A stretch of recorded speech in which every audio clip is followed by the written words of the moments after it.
व्यासकृतं पितृस्तोत्रम्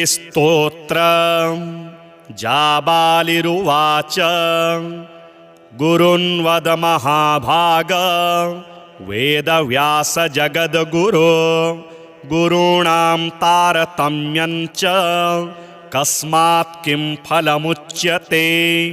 व्यास उवाच माता पिता गुरुः श्रेयान् ज्येष्ठभ्राता पितामहः श्वशुरो मातुलश्चैव तथा मातामहः स्मृतः पितुर्ज्येष्ठः कनिष्ठश्च भ्राता ज्येष्ठा निजश्वसा पितुः स्वसा जनन्याश्च स्वसा गुरुजनः स्मृताः पत्न्यः पितामहादीनां तथैव गुरवः स्मृताः एतेषु हि पिता श्रेयान् गुरुरेव महागुरुः। पिता धर्मः पिता स्वर्गः पिता हि परमं तपः पितरिप्रीतिमापन्ने प्रीयन्ते सर्वदेवताः पिता यस्य क्वचिद्दृष्टो न तस्य कस्यचिद् गतिः जपोदानं तपो होमः स्नानं तीर्थक्रियाविधिः वृथैव तस्य सर्वाणि कर्माण्यन्यानि कानिचित् करोति सर्वदेवेशं पितरं चानुतप्ययः। अनुतापः पितुस्तीव्रं विषं दहति यं सुतं जपादिविफलं तत्र दग्धशित्युक्तवीजवत् पित्रर्थे पुण्यकर्माणि कुर्यात् सर्वाणि सत्सुतः तेनाननुमतोऽप्येयं कुर्वन्नेवावसीदति यतनात्तु पितरं यस्तु कियत् पुण्यं च कारयेत् स तत्पुण्यफलं कोटिं गुणमाप्नोत्यसंशयम्।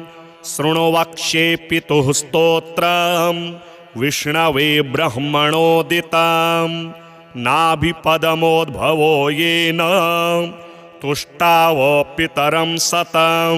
ब्रह्मोवाच ॐ नमः पित्रे जन्मदात्रे सर्वदेवमयाय च सुखदाय प्रसन्नाय सुप्रीताय महात्मने सर्वयज्ञस्वरूपाय स्वर्गाय परमेष्ठिने सर्वतीर्थावलोकाय करुणासागराय च नमः सदाशुतोषाय शिवरूपाय ते नमः सदा पराधशमिणे सुखाय सुखदाय च दुर्लभं मानुषमिदं येन लब्धं मया वपुः संभावनीयं धर्मार्थे तस्मै पित्रे नमो नमः।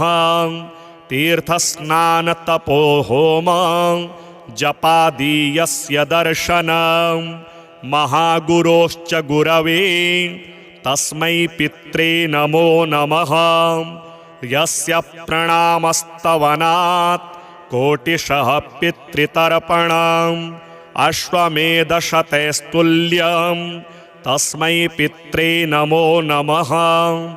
इदं स्तोत्रं पितुः पुण्यं यः पठेत् प्रयतो नरः प्रत्यहं प्रातरुत्थाय पितृश्राद्धदिनेऽपि च स्वजन्मदिवसे साक्षात् पितुरग्रे स्थितोऽपि वा न तस्य दुर्लभं किञ्चित् सर्वज्ञतादिवञ्चितं नानापकर्म कृत्वापि यः स्तौति पितरं सुतः स ध्रुवं प्रविधायैव प्रायश्चित्तं सुखी भवेत्।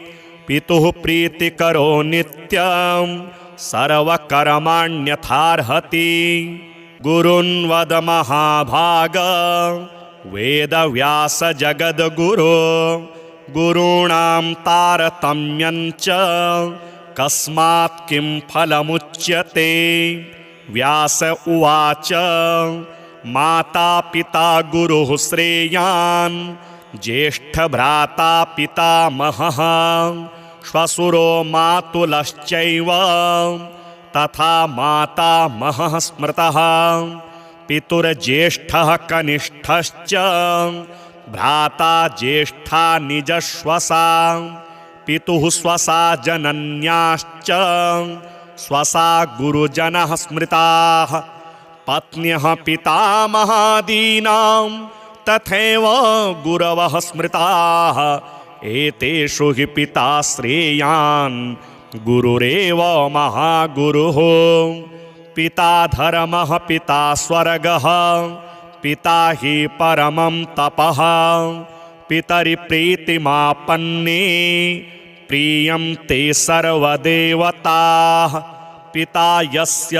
क्वचिद्दृष्टो न तस्य कस्यचिद् गतिः जपोदानं तपो होमः स्नानं तीर्थक्रियाविधिः वृथैव तस्य सर्वाणि कर्माण्यन्यानि कानिचित् करोति सर्वदेवेशं पितरं चानुतप्ययः अनुतापः पितुस्तीव्रं विषं दहति यं सुतं जपादिविफलं तत्र दग्धशित्युक्तवीजवत् पित्रर्थे पुण्यकर्माणि कुर्यात् सर्वाणि सत्सुतः तेनाननुमतोऽप्येयं कुर्वन्नेवावसीदति यतनात्तु पितरं यस्तु कियत् पुण्यं च कारयेत् स तत्पुण्यफलं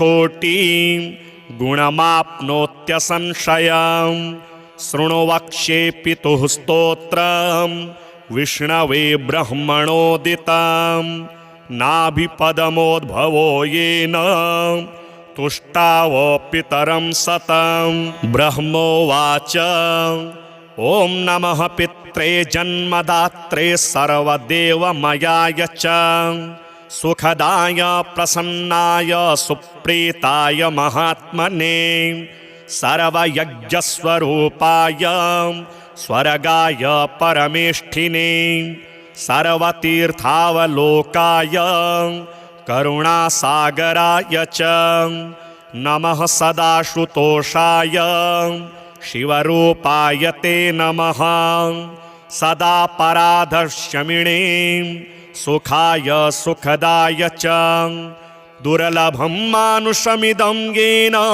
लब्धं मया वपुः संभावनीयं धर्मार्थे तस्मै पित्रे नमो नमः तीर्थस्नानतपो होम जपादीयस्य दर्शनं महागुरोश्च गुरवे तस्मै पित्रे नमो नमः यस्य प्रणामस्तवनात् कोटिशः पितृतर्पणम् अश्वमेधशतैस्तुल्यं तस्मै पित्रे नमो नमः इदं स्तोत्रं पितुः पुण्यं यः पठेत् प्रयतो नरः प्रत्यहं प्रातरुत्थाय पितृश्राद्धदिनेऽपि च स्वजन्मदिवसे साक्षात् पितुरग्रे स्थितोऽपि वा न तस्य दुर्लभं किञ्चित्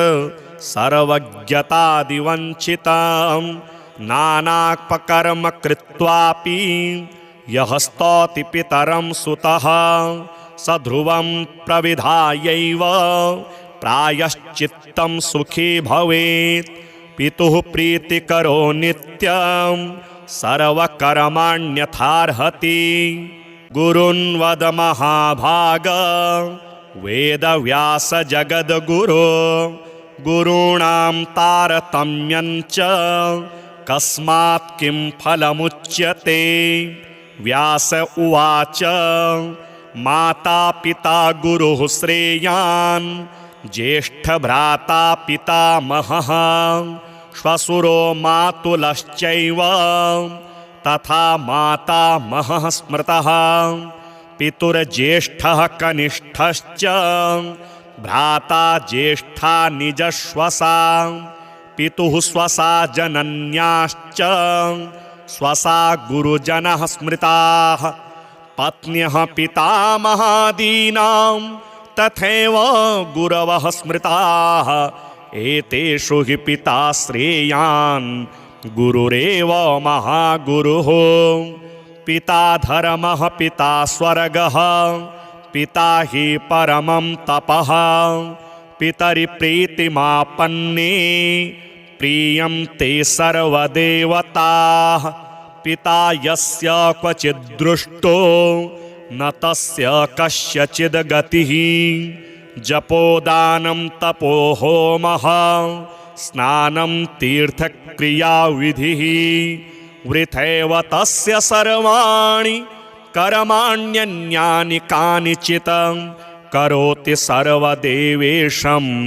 पितरं चानुतप्ययः अनुतापः पितुस्तीव्रं विषं दहति यं सुतं जपादिविफलं तत्र दग्धशित्युक्तवीजवत् पित्रर्थे पुण्यकर्माणि कुर्यात् सर्वाणि सत्सुतः तेनाननुमतोऽप्येयं कुर्वन्नेवावसीदति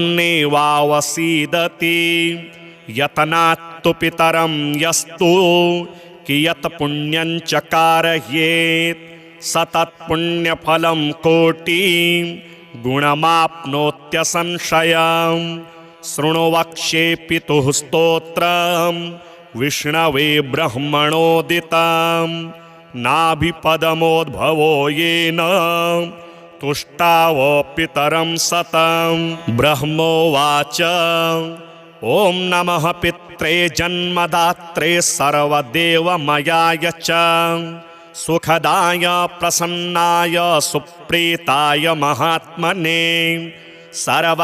सर्वयज्ञस्वरूपाय स्वर्गाय परमेष्ठिने सर्वतीर्थावलोकाय करुणासागराय च नमः सदाशुतोषाय शिवरूपाय ते नमः सदा पराधशमिणे सुखाय सुखदाय च दुर्लभं मानुषमिदं येन लब्धं मया वपुः संभावनीयं धर्मार्थे तस्मै पित्रे नमो नमः तीर्थस्नानतपो होम जपादीयस्य दर्शनं महागुरोश्च गुरवे तस्मै पित्रे नमो नमः यस्य प्रणामस्तवनात् कोटिशः पितृतर्पणम्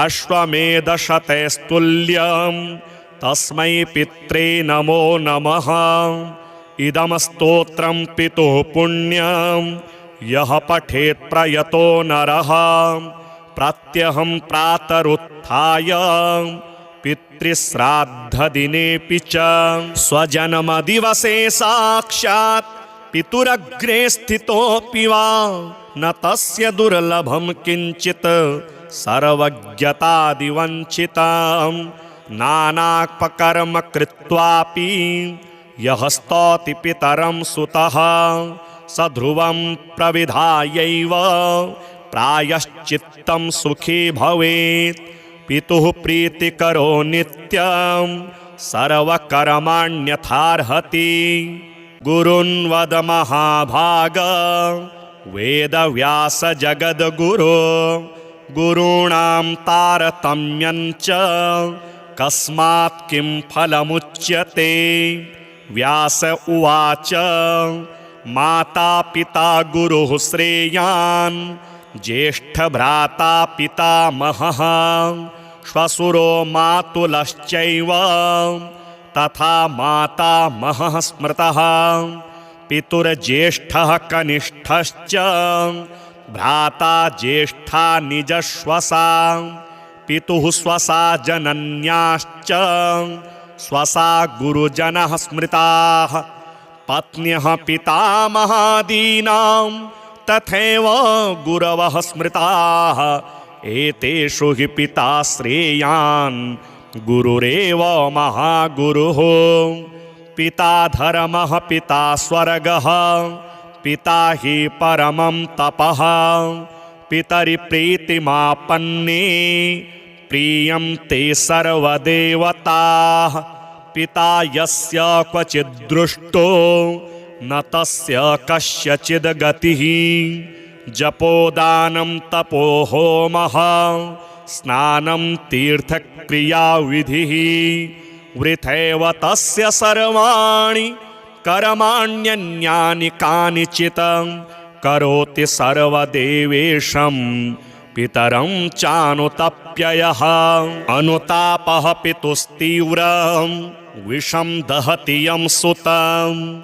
जपादिविफलं तत्र दग्धशित्युक्तवीजवत्। पित्रर्थे पुण्यकर्माणि कुर्यात् सर्वाणि सत्सुतः। तेनाननुमतोऽप्येयं कुर्वन्नेवावसीदति। यतनात्तु पितरं यस्तु कियत् पुण्यं च कारयेत्। स तत्पुण्यफलं कोटिं गुणमाप्नोत्यसंशयम्। शृणु वक्ष्ये पितुः स्तोत्रं विष्णवे ब्रह्मणोदितं। नाभिपदमोद्भवो येन तुष्टाव पितरं सतं। ब्रह्मोवाच ॐ नमः पित्रे जन्मदात्रे सर्वदेवमयाय च। सुखदाय प्रसन्नाय सुप्रीताय महात्मने। सर्वयज्ञस्वरूपाय स्वर्गाय परमेष्ठिने। सर्वतीर्थावलोकाय करुणासागराय च। नमः सदाशुतोषाय शिवरूपाय ते नमः। सदा पराधशमिणे सुखाय सुखदाय च। दुर्लभं मानुषमिदं येन लब्धं मया वपुः। संभावनीयं धर्मार्थे तस्मै पित्रे नमो नमः। तीर्थस्नानतपो होम जपादीयस्य दर्शनं। महागुरोश्च गुरवे तस्मै पित्रे नमो नमः। यस्य प्रणामस्तवनात् कोटिशः पितृतर्पणम्। अश्वमेधशतैस्तुल्यं तस्मै पित्रे नमो नमः। इदं स्तोत्रं पितुः पुण्यं यः पठेत् प्रयतो नरः। प्रत्यहं प्रातरुत्थाय पितृश्राद्धदिनेऽपि च स्वजन्मदिवसे साक्षात् पितुरग्रे स्थितोऽपि वा न तस्य दुर्लभं किञ्चित् सर्वज्ञतादिवञ्चितं। नानापकर्म कृत्वापि यः स्तौति पितरं सुतः स ध्रुवं प्रविधायैव प्रायश्चित्तं सुखी भवेत्। पितुः प्रीतिकरो नित्यं सर्वकर्माण्यथार्हति। गुरुन्वद महाभाग वेदव्यास जगद्गुरो। गुरूणां तारतम्यं च कस्मात् किं फलमुच्यते। व्यास उवाच माता पिता गुरुः श्रेयान् ज्येष्ठभ्राता पितामहः। श्वशुरो मातुलश्चैव तथा मातामहः स्मृतः। पितुर्ज्येष्ठः कनिष्ठश्च भ्राता ज्येष्ठा निजश्वसा। पितुः स्वसा जनन्याश्च स्वसा गुरुजनः स्मृताः। पत्न्यः पितामहादीनां तथैव गुरवः स्मृताः। एतेषु हि पिता श्रेयान् गुरुरेव महागुरुः। पिता धर्मः पिता स्वर्गः पिता हि परमं तपः। पितरि प्रीतिमापन्ने प्रीयन्ते सर्वदेवताः।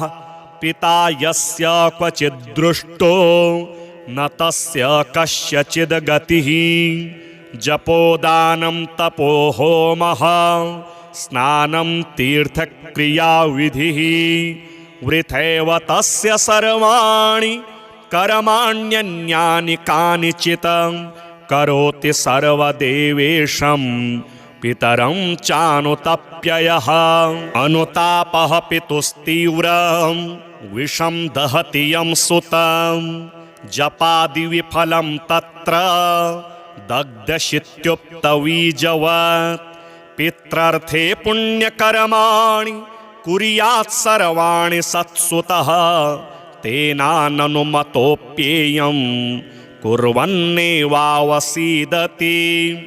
यतनात्तु पितरं यस्तु कियत् पुण्यं च कारयेत् स तत्पुण्यफलं कोटिं गुणमाप्नोत्यसंशयम् शृणु वक्ष्ये पितुः स्तोत्रं विष्णवे ब्रह्मणोदितं नाभिपदमोद्भवो येन तुष्टाव पितरं सतं ब्रह्मोवाच ॐ नमः पित्रे जन्मदात्रे सर्वदेवमयाय च सुखदाय प्रसन्नाय सुप्रीताय महात्मने सर्वयज्ञस्वरूपाय स्वर्गाय परमेष्ठिने सर्वतीर्थावलोकाय करुणासागराय च नमः सदाशुतोषाय शिवरूपाय ते नमः सदा पराधशमिणे सुखाय सुखदाय च दुर्लभं मानुषमिदं येन लब्धं मया वपुः संभावनीयं धर्मार्थे तस्मै पित्रे नमो नमः तीर्थस्नानतपो होम जपादीयस्य दर्शनं महागुरोश्च गुरवे तस्मै पित्रे नमो नमः यस्य प्रणामस्तवनात् कोटिशः पितृतर्पणम् अश्वमेधशतैस्तुल्यं तस्मै पित्रे नमो नमः इदं स्तोत्रं पितुः पुण्यं यः पठेत् प्रयतो नरः प्रत्यहं प्रातरुत्थाय पितृश्राद्धदिनेऽपि च स्वजन्मदिवसे साक्षात् पितुरग्रे स्थितोऽपि वा न तस्य दुर्लभं किञ्चित् सर्वज्ञतादिवञ्चितं नानापकर्म कृत्वापि यः स्तौति पितरं सुतः स ध्रुवं प्रविधायैव प्रायश्चित्तं सुखी भवेत् पितुः प्रीतिकरो नित्यं सर्वकर्माण्यथार्हति गुरुन्वद महाभाग वेदव्यास जगद्गुरो गुरूणां तारतम्यं च कस्मात् किं फलमुच्यते व्यास उवाच माता पिता गुरुः श्रेयान् ज्येष्ठभ्राता पितामहः श्वशुरो मातुलश्चैव तथा मातामहः स्मृतः पितुर्ज्येष्ठः कनिष्ठश्च भ्राता ज्येष्ठा निजश्वसा पितुः स्वसा जनन्याश्च स्वसा गुरुजनः स्मृताः पत्न्यः पितामहादीनां तथैव गुरवः स्मृताः एतेषु हि पिता श्रेयान् गुरुरेव महागुरुः पिता धर्मः पिता स्वर्गः पिता हि परमं तपः पितरि प्रीतिमापन्ने प्रीयन्ते सर्वदेवताः पिता यस्य क्वचिद्दृष्टो न तस्य कस्यचिद् गतिः जपोदानं तपो होमः स्नानं तीर्थक्रियाविधिः वृथैव तस्य सर्वाणि कर्माण्यन्यानि कानिचित् करोति सर्वदेवेशं पितरं चानुतप्ययः अनुतापः पितुस्तीव्रं विषं दहति यं सुतं जपादिविफलं तत्र दग्धशित्युक्तवीजवत् पित्रर्थे पुण्यकर्माणि कुर्यात् सर्वाणि सत्सुतः तेनाननुमतोऽप्येयं कुर्वन्नेवावसीदति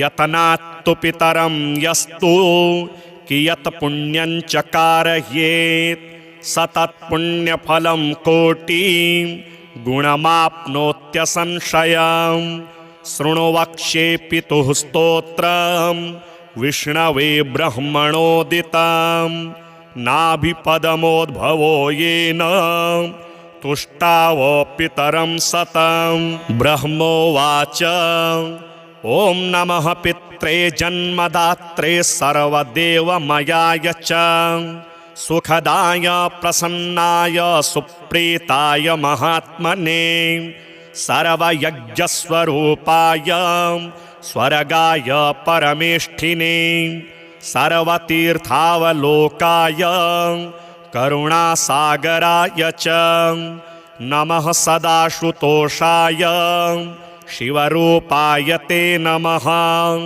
सदा पराधशमिणे सुखाय सुखदाय च दुर्लभं मानुषमिदं येन लब्धं मया वपुः संभावनीयं धर्मार्थे तस्मै पित्रे नमो नमः तीर्थस्नानतपोहोम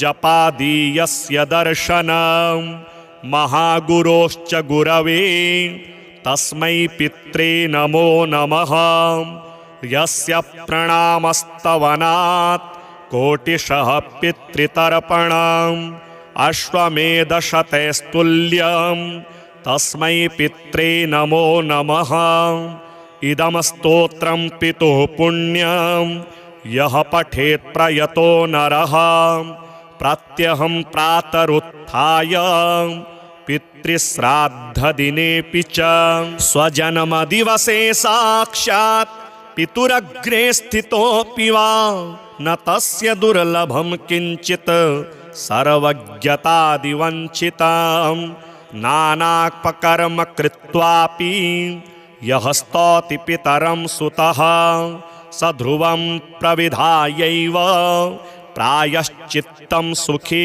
भवेत् पितुः प्रीतिकरो नित्यं सर्वकर्माण्यथार्हति गुरुन्वद महाभाग वेदव्यास जगद्गुरो गुरूणां तारतम्यं च कस्मात् किं फलमुच्यते व्यास उवाच माता पिता गुरुः श्रेयान् ज्येष्ठभ्राता पितामहः श्वशुरो मातुलश्चैव तथा मातामहः स्मृतः पितुर्ज्येष्ठः कनिष्ठश्च भ्राता ज्येष्ठा निजश्वसा पितुः स्वसा जनन्याश्च स्वसा गुरुजनः स्मृताः पत्न्यः पितामहादीनां तथैव गुरवः स्मृताः एतेषु हि पिता श्रेयान् गुरुरेव महागुरुः पिता धर्मः पिता स्वर्गः पिता हि परमं तपः पितरि प्रीतिमापन्ने प्रीयन्ते सर्वदेवताः पिता यस्य क्वचिद्दृष्टो न तस्य कस्यचिद् गतिः जपोदानं तपोहोमः स्नानं तीर्थक्रियाविधिः वृथैव तस्य सर्वाणि कर्माण्यन्यानि कानिचित् करोति सर्वदेवेशं पितरं चानुतप्ययः अनुतापः पितुस्तीव्रं विषं दहति यं सुतं जपादिविफलं तत्र दग्धशित्युक्तवीजवत् पित्रर्थे पुण्यकर्माणि कुर्यात् सर्वाणि सत्सुतः तेनाननुमतोऽप्येयं कुर्वन्नेवावसीदति यतनात्तु पितरं यस्तु कियत् पुण्यं च कारयेत् स तत्पुण्यफलं कोटिं गुणमाप्नोत्यसंशयम् शृणु वक्ष्ये पितुः स्तोत्रं विष्णवे ब्रह्मणोदितं नाभिपदमोद्भवो येन तुष्टाव पितरं सतं ब्रह्मोवाच ॐ नमः पित्रे जन्मदात्रे सर्वदेवमयाय च सुखदाय प्रसन्नाय सुप्रीताय महात्मने सर्वयज्ञस्वरूपाय स्वर्गाय परमेष्ठिने सर्वतीर्थावलोकाय करुणासागराय च नमः सदाशुतोषाय शिवरूपाय ते नमः सदा पराधशमिणे सुखाय सुखदाय च दुर्लभं मानुषमिदं येन लब्धं मया वपुः संभावनीयं धर्मार्थे तस्मै पित्रे नमो नमः तीर्थस्नानतपो होम जपादीयस्य दर्शनं महागुरोश्च गुरवे तस्मै पित्रे नमो नमः यस्य प्रणामस्तवनात् कोटिशः पितृतर्पणम् अश्वमेधशतैस्तुल्यं तस्मै पित्रे नमो नमः इदं स्तोत्रं पितुः पुण्यं यः पठेत् प्रयतो नरः प्रत्यहं प्रातरुत्थाय पितृश्राद्धदिनेऽपि च स्वजन्मदिवसे साक्षात् पितुरग्रे स्थितोऽपि वा न तस्य दुर्लभं किञ्चित् सर्वज्ञतादिवञ्चितं नानापकर्म कृत्वापि यः स्तौति पितरं सुतः स ध्रुवं प्रविधायैव प्रायश्चित्तं सुखी भवेत् पितुः प्रीतिकरो नित्यं सर्वकर्माण्यथार्हति गुरुन् वद महाभाग वेदव्यास जगद्गुरो गुरूणां तारतम्यं च कस्मात् किं फलमुच्यते व्यास उवाच माता पिता गुरुः श्रेयान् ज्येष्ठभ्राता पितामहः श्वशुरो मातुलश्चैव तथा मातामहः स्मृतः पितुर्ज्येष्ठः कनिष्ठश्च भ्राता ज्येष्ठा निजश्वसा पितुः स्वसा जनन्याश्च स्वसा गुरुजनः स्मृताः पत्न्यः पितामहादीनां तथैव गुरवः स्मृताः एतेषु हि पिता श्रेयान् गुरुरेव महागुरुः पिता धर्मः पिता स्वर्गः पिता हि परमं तपः पितरि प्रीतिमापन्ने प्रीयन्ते सर्वदेवताः पिता यस्य क्वचिद्दृष्टो न तस्य कस्यचिद् गतिः जपोदानं तपो होमः स्नानं तीर्थक्रियाविधिः वृथैव तस्य सर्वाणि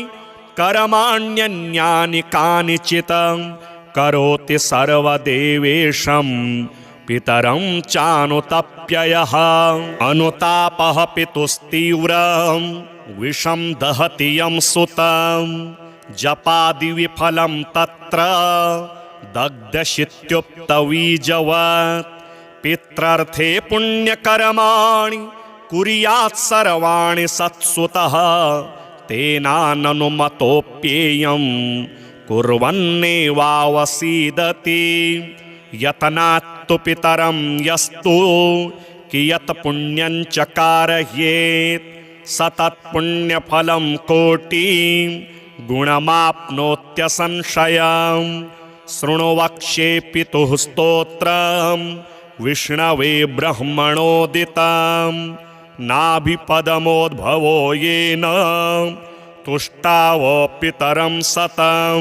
ब्रह्मोवाच ॐ नमः पित्रे जन्मदात्रे सर्वदेवमयाय च सुखदाय प्रसन्नाय सुप्रीताय महात्मने सर्वयज्ञस्वरूपाय स्वर्गाय परमेष्ठिने सर्वतीर्थावलोकाय करुणासागराय च नमः सदाशुतोषाय शिवरूपाय ते नमः सदा पराधशमिणे सुखाय सुखदाय च दुर्लभं मानुषमिदं येन लब्धं मया वपुः संभावनीयं धर्मार्थे तस्मै पित्रे नमो नमः।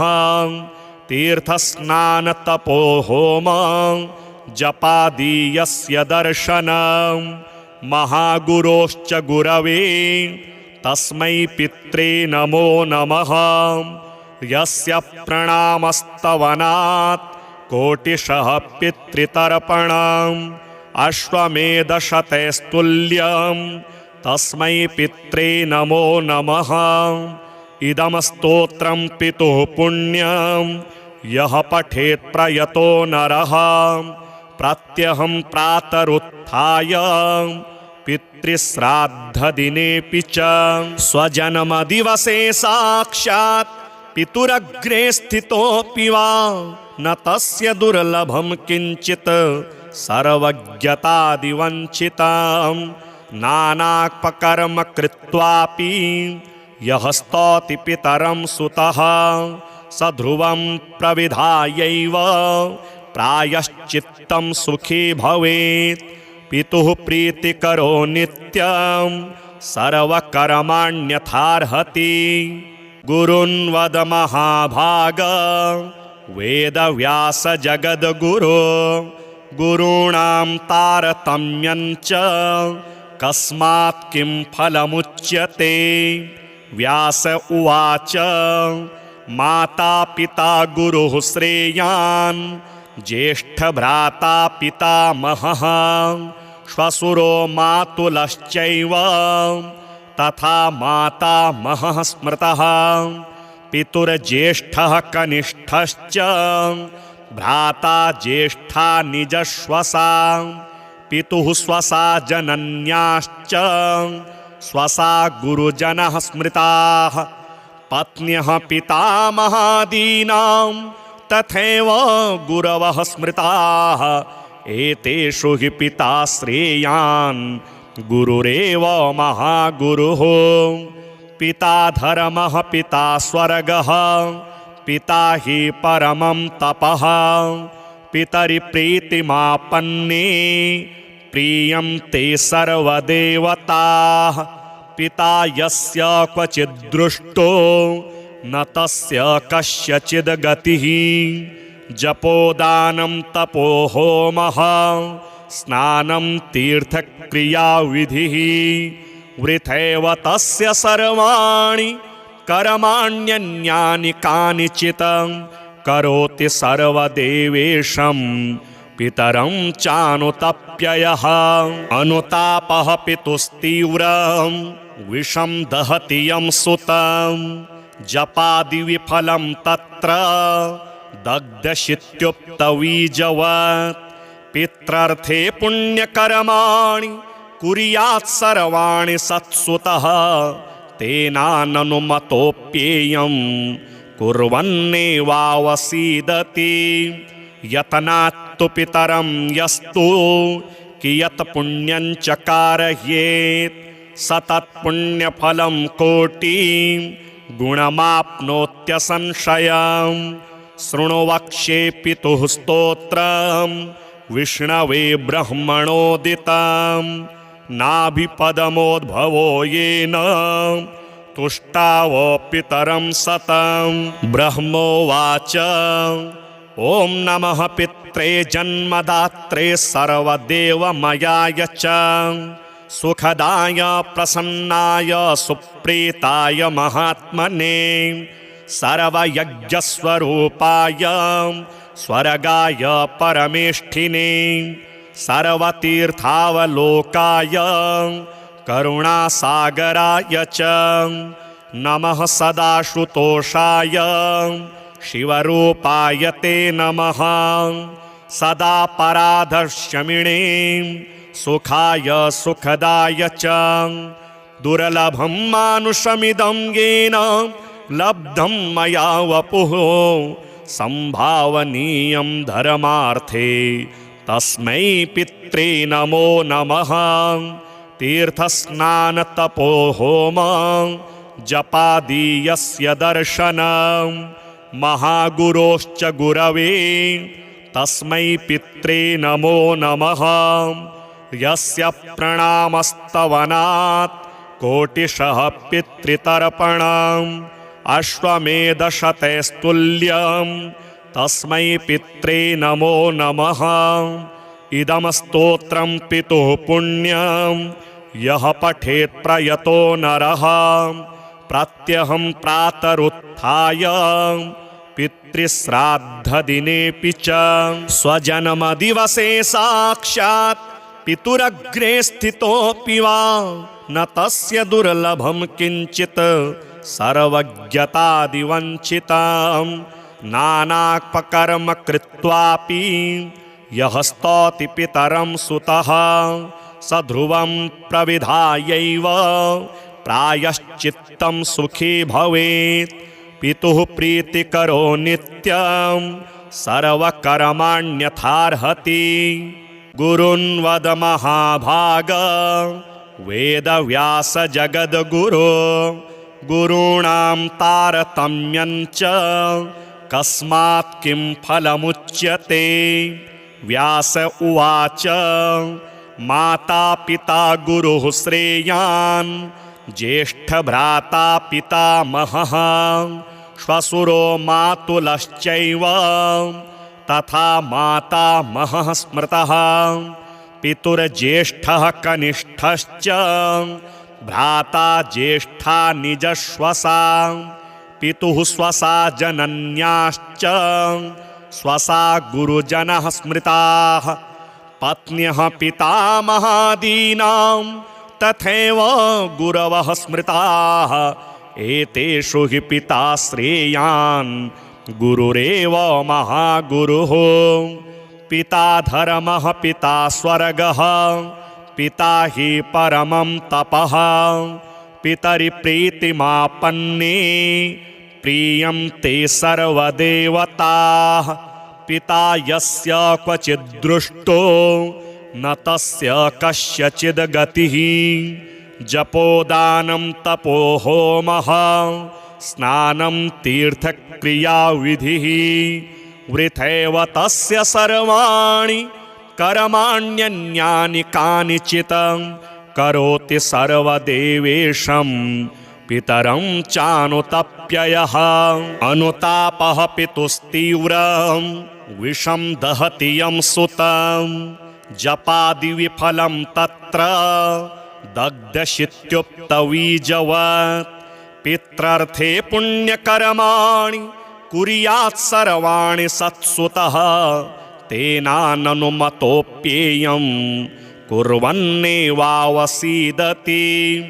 यतनात्तु पितरं यस्तु कियत् पुण्यं च कारयेत् स तत्पुण्यफलं कोटिं गुणमाप्नोत्यसंशयम् शृणु वक्ष्ये पितुः स्तोत्रं विष्णवे ब्रह्मणोदितं नाभिपदमोद्भवो येन तुष्टावो पितरं सतं ब्रह्मोवाच ॐ नमः पित्रे जन्मदात्रे सर्वदेवमयाय च सुखदाय प्रसन्नाय सुप्रीताय महात्मने सर्वयज्ञस्वरूपाय स्वर्गाय परमेष्ठिने सर्वतीर्थावलोकाय करुणासागराय च नमः सदाश्रुतोषाय शिवरूपाय ते नमः। सदा पराधशमिणे सुखाय सुखदाय च दुर्लभं मानुषमिदं येन लब्धं मया वपुः संभावनीयं धर्मार्थे तस्मै पित्रे नमो नमः।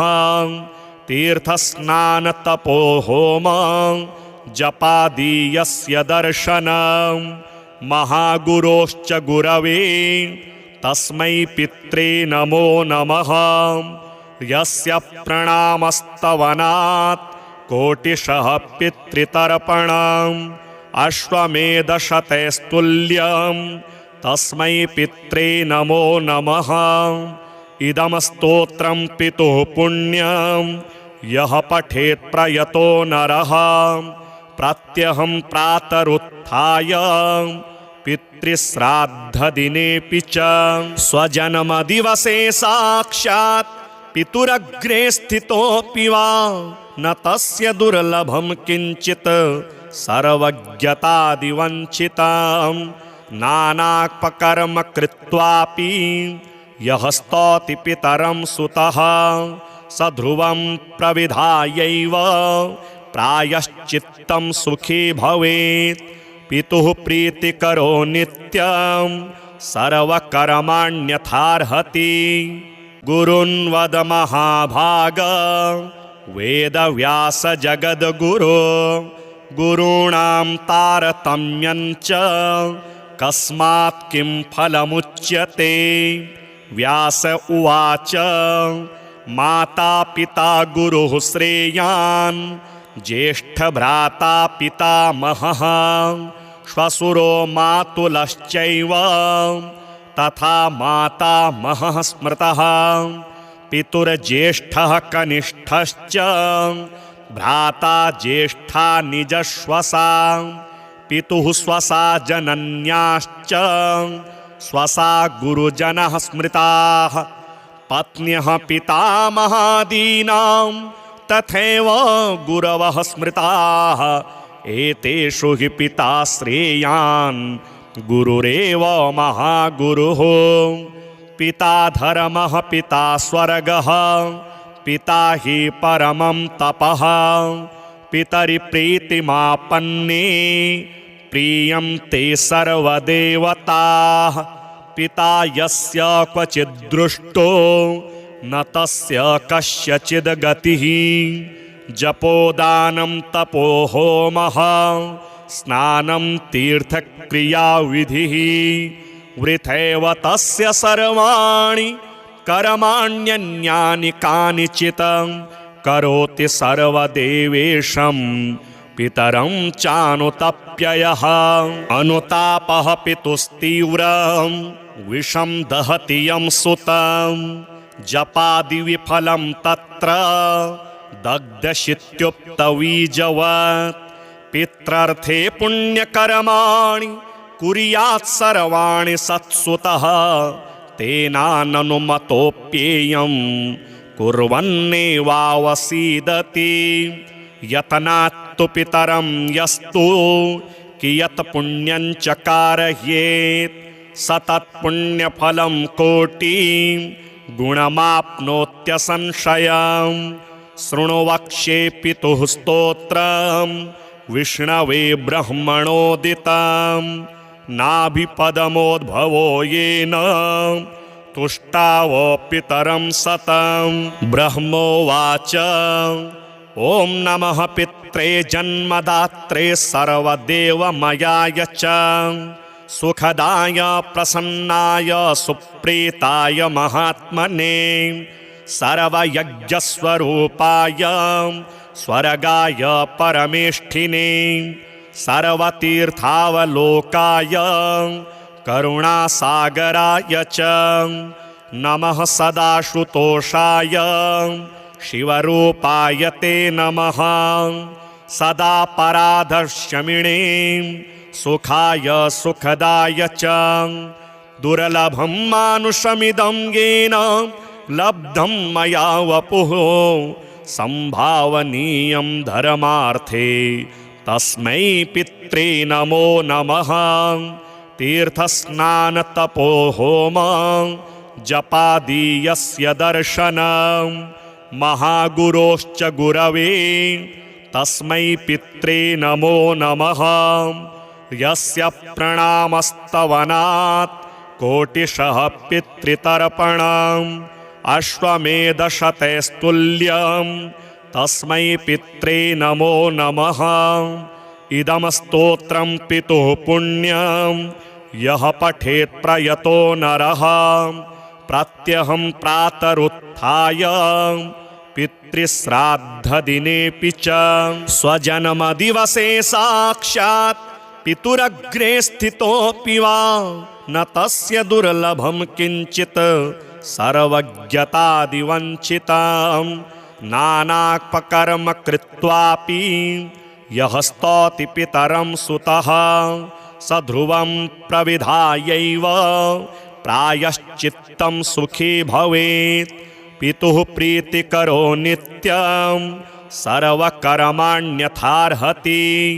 गुरुन् वद महाभाग वेदव्यास जगद्गुरो गुरूणां तारतम्यं च कस्मात् किं फलमुच्यते। व्यास उवाच माता पिता गुरुः श्रेयान् ज्येष्ठभ्राता पितामहः श्वशुरो मातुलश्चैव तथा मातामहः स्मृतः।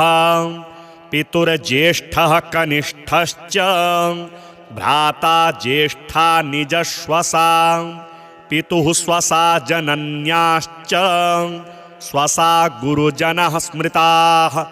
पत्न्यः पितामहादीनां तथैव गुरवः स्मृताः। एतेषु हि पिता श्रेयान् गुरुरेव महागुरुः। पिता धर्मः पिता स्वर्गः पिता हि परमं तपः।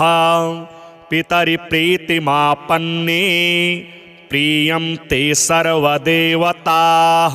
पिता यस्य क्वचिद्दृष्टो न तस्य कस्यचिद् गतिः। जपोदानं तपोहोमः स्नानं तीर्थक्रियाविधिः। वृथैव तस्य सर्वाणि कर्माण्यन्यानि कानिचित् करोति सर्वदेवेशं पितरं चानुतप्ययः। अनुतापः पितुस्तीव्रं विषं दहति यं सुतं।